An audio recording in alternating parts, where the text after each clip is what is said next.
അസ്സലാമു അലൈക്കും. വർഷത്തിൽ ഏറ്റവും പുണ്യമേറിയ ദിനങ്ങൾ ഏതാണെന്ന് ചോദിച്ചാൽ അതിനുത്തരം ദുൽഹജ്ജ് മാസത്തിലെ ആദ്യത്തെ 10 ദിവസങ്ങൾ എന്നാണ്. വിശുദ്ധ റമദാനിലെ അവസാന 10 രാവുകൾക്ക് എത്രത്തോളം പ്രാധാന്യമുണ്ടോ അത്രത്തോളം തന്നെ, അല്ലെങ്കിൽ അതിനേക്കാൾ പ്രാധാന്യമുള്ളതാണ് ദുൽഹജ്ജിലെ ഈ 10 പകലുകൾ എന്ന് നബി സല്ലല്ലാഹു അലൈഹി വസല്ലമ പഠിപ്പിച്ചിട്ടുണ്ട്.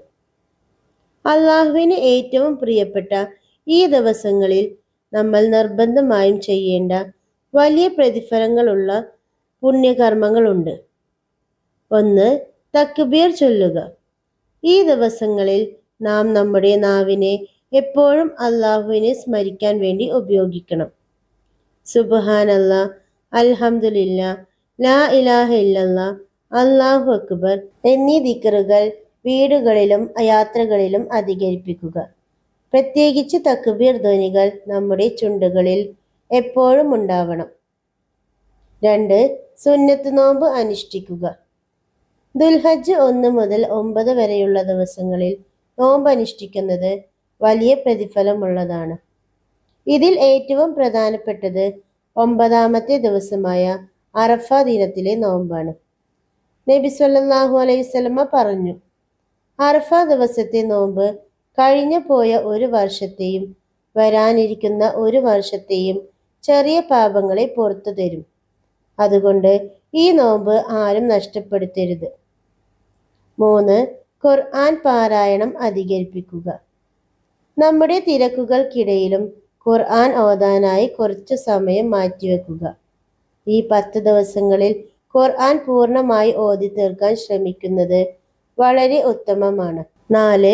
ഉലൂഹിയ്യത്ത്, ബലികർമ്മം.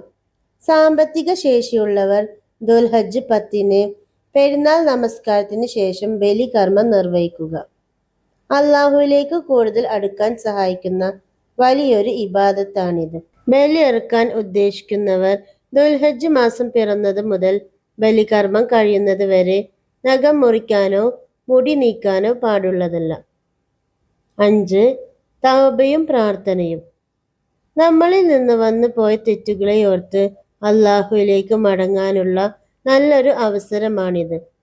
കൂടാതെ പ്രാർത്ഥനകൾക്ക് ഏറെ ഉത്തരം ലഭിക്കുന്ന സമയമാണ്. പ്രത്യേകിച്ച് അറഫ ദിവസത്തെ പ്രാർത്ഥനകൾക്ക് വലിയ പ്രാധാന്യമുണ്ട്. 6. ദാനധർമ്മങ്ങൾ അഥവാ സ്വതക്ക. ഈ പുണ്യദിനങ്ങളിൽ ചെയ്യുന്ന എല്ലാ നല്ല കാര്യങ്ങൾക്കും ഇരട്ടി പ്രതിഫലമുണ്ട്. അതുകൊണ്ട് പാവപ്പെട്ടവരെ സഹായിക്കാനും സാധ്യമായ രീതിയിൽ സ്വതക്ക ചെയ്യാനും ശ്രദ്ധിക്കുക. ദുൽഹിജ്ജ മാസത്തിലെ ആദ്യത്തെ 10 ദിവസങ്ങളിൽ സുന്നത്തുള്ള കാര്യങ്ങൾ. 1. എല്ലാ രാത്രിയിലും സൂറത്തുൽ ഫജ്ർ പാരായണം ചെയ്യൽ സുന്നത്താണ്. 2. അറഫ വരെയുള്ള എല്ലാ ദിവസവും നോമ്പ് അനുഷ്ഠിക്കൽ സുന്നത്താണ്. 3. ഈ 10 ദിവസങ്ങളിൽ ആട്, മാട്, ഒട്ടകം എന്നീ ജീവികളുടെ ശബ്ദം കേൾക്കുകയോ കാണുകയോ ചെയ്താൽ അല്ലാഹു അക്ബർ എന്ന് ചൊല്ലൽ സുന്നത്താണ്. 4. ഉലൂഹിയ്യത്ത്, അറവ് ഉദ്ദേശിക്കുന്നവർ മുടി നഖം നീക്കം ചെയ്യാതിരിക്കൽ സുന്നത്താണ്. 5. ഈ ദിവസങ്ങളിൽ ദാനധർമ്മം ഏറെ പുണ്യമാണ്. ദുൽഹിജ്ജ മാസത്തിലെ ആദ്യത്തെ 10 ദിവസങ്ങളെ ആദരിച്ചവർക്ക് അല്ലാഹു 10 മഹത്വങ്ങൾ നൽകും. ആയുസ്സിൽ ബർക്കത്ത് നൽകും. സമ്പത്തിൽ വർധനവ് ഉണ്ടാവും. അവന്റെ കുടുംബത്തിന് സംരക്ഷണം ലഭിക്കും. നന്മകൾക്ക് ഇരട്ടി പ്രതിഫലം കൊടുക്കും. പാപങ്ങൾ പൊറുക്കപ്പെടും. മരണത്തിന്റെ പ്രയാസങ്ങൾ ലഘൂകരിക്കപ്പെടും. ഇരുട്ട് മാറി അവന്റെ ഖബറിൽ വെളിച്ചം ലഭിക്കും. മീസാനിൽ നന്മകൾക്ക് ഭാരം കിട്ടും. അവനെ നരകശിക്ഷയിൽ തൊട്ട് കാക്കും.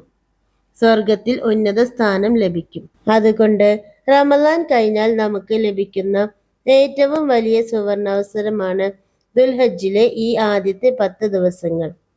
ഒരു നിമിഷം പോലും വെറുതെ കളയാതെ ഇബാദത്തുകളാൽ ഈ ദിവസങ്ങളെ നമുക്ക് ധന്യമാക്കാം. അല്ലാഹു നമ്മുടെ എല്ലാവരുടെയും പാപങ്ങൾ പുറത്തു തരുമാറാകട്ടെ. നമുക്കെല്ലാവർക്കും സ്വർഗം നൽകി അനുഗ്രഹിക്കട്ടെ. ആമീൻ. എൻ്റെ ഈ വീഡിയോ നിങ്ങൾക്ക് ഉപകാരപ്രദമായെങ്കിൽ തീർച്ചയായും ലൈക്ക് ചെയ്യുക. മറ്റുള്ളവരിലേക്ക് കൂടി ഷെയർ ചെയ്ത് കൊടുക്കുക. ഇത്തരം ഇസ്ലാമിക അറിവുകൾക്കായി എൻ്റെ ഈ ചാനൽ സബ്സ്ക്രൈബ് ചെയ്യുക.